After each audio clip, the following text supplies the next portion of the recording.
Hello, I'm here with Taylor Pear today, and Taylor is a fundraiser at Auburn University in athletics, Tigers Unlimited. Taylor's had an exceptional short career. She's been working on her second year, and so I wanted just to sort of run some questions by her and get her responses. I think what she can tell you will be helpful to anyone who's been in this business for even a short period of time, or if you've been in the business for 20 years or more.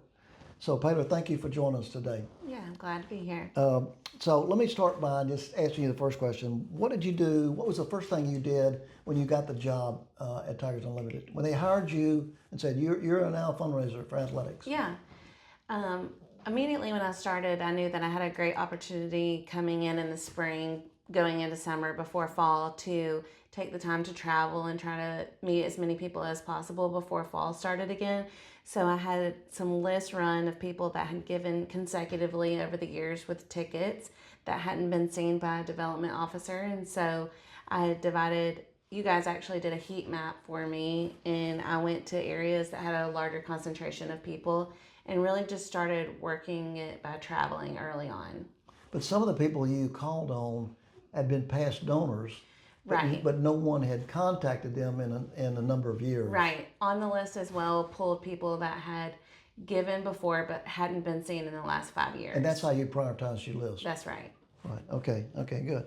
What qualities do you feel brought you to this position of athletic fundraiser?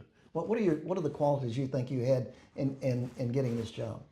I had always been passionate about adding to the university and seeing people make an impact and philanthropically. And I think with athletics, it was just, I loved the environment. I loved the team that I was coming on. And I knew that my characteristics of self starter and being determined would fit well in the group. And it has so far. Right. So, what was your dollar goal the first year you were in the business? My first year, the goal was $1 million raised, And what did you raise that first year? around 4.3. Okay. And why do you think you were so successful that first year? I think I really took to the ground running. I got out there early on. I didn't just sit in my office because I learned by doing and meeting with donors and learning by face-to-face interaction and real life circumstances motivated me to keep meeting with people because that to me was the way that I was going to learn the best. And early on, getting out there and meeting with people was probably what drove that. So you told me the first year you were there, you only spent 4 days during the summer in the office. Yeah, around like 4 business days, I was there all day, but I traveled the first summer constantly, and it was great because there wasn't a lot going on with sports competitions and needing to be in Auburn, and so I took the opportunity to go as fast and as far as possible. And how many meetings do you think you had that first year? Probably it was around 170. Okay. Okay.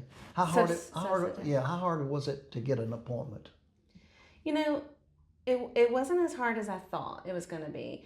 People were glad to hear, but also I had started farther because I knew that I could come closer when fall started back. So my first big trip was to DC, and in that first week, I had 15 visits and had met other people in an event, and that really propelled me forward in that area. Yeah. So we talk about when you get away from where you getting away from Auburn and going to see people, it's easier to get an appointment because they don't know everything that people close to the school know. Right. So did you find that to be true? I found that to be true as well, and it also made me a better fundraiser going farther. And because I would need to check, they had questions about academics and how many people were enrolled in Auburn, and questions about the mission of Auburn, and it made me a better fundraiser for Auburn and athletics because it made me need to know more Right. and to rely on other colleagues and other constituencies to ask questions or bring them in. And it made me love Auburn more actually, getting to see different people's perspectives than just the people that I was around the most. Right. Right. So you're in your second year, Right. and You started, you're on a fiscal year, July 1. Right.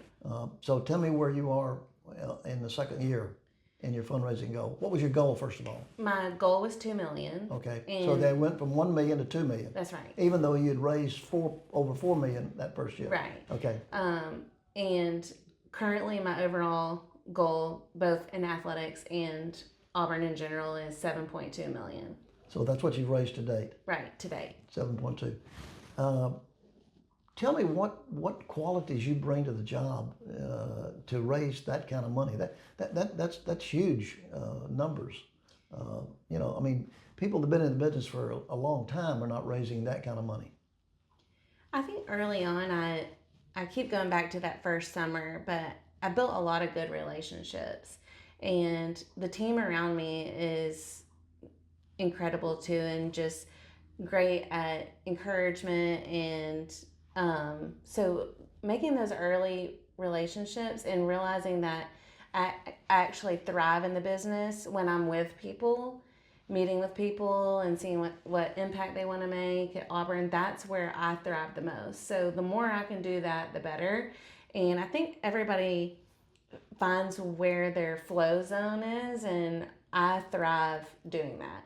So I think that that's really helped propel me to the numbers that I've made today. But also, I'm a very determined individual, and I think, Are you a competitor?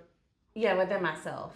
Right, exactly. And I want to do the best for Auburn. I want to make the best use of Auburn's time and money. And so going places and really just being efficient about my visits and efficient about the relationships, and realizing this has really come in my second year of learning how long to cultivate and how long to steward before you're cultivating again. And that's a sensitive pattern.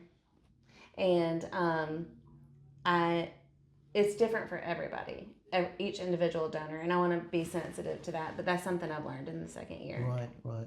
So some of those qualities you have, like you're competitive, but you're also you've set goals, and you're a hard worker, and you seem to be determined that you're gonna once you set the goal, you're gonna reach that goal. Right. Right.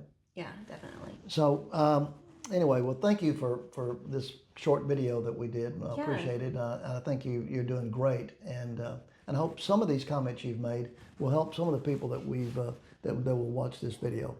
So thank you very much. Thank you, Taylor. Thank you, Jerry.